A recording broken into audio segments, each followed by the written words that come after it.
माझा तो वर्ग 7वा. शाळेचे नाव जिल्हा परिषद उच्च प्राथमिक मराठी शाळा शिलोडी. गोष्टीचे नाव खोटे बोलू नये. एका गावात एक परिवार राहत होता. त्या परिवारात 2 मुलं आणि त्यांचे आई बाबा राहत होते. एक मुलगा होता आणि एक मुलगी होती. मुलाचे नाव मनीष होते, मुलीचे नाव प्रिया होते. ते दोघेही आपल्या रूमात मस्ती करायचे रोज आणि इकडे तिकडे पसारा करून ठेवून द्यायचे. आवाज आला की आई बाबा अंदर येऊन पाहायचे आणि म्हणायचे, हे कोणानं केलं?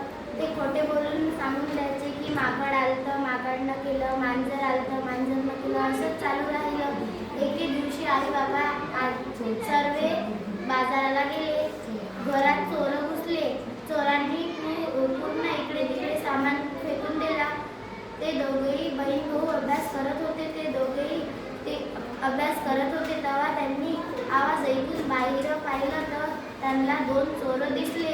त्यांनी त्या चोरांसाठी एक युक्ती तयार केली आणि म्हटलं की आता आपण यांना असं दाखवू की आपल्या घरात मोठे लोक पण आहे.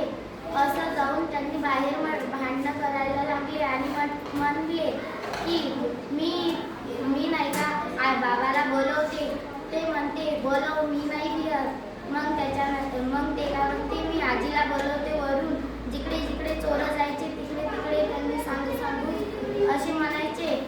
आणि मग आई बाबा आले. घरात एवढा पसारा पाहून म्हटले की हे पसारा कोणाने केला? पोरांनी म्हटलं चोरानं केलं.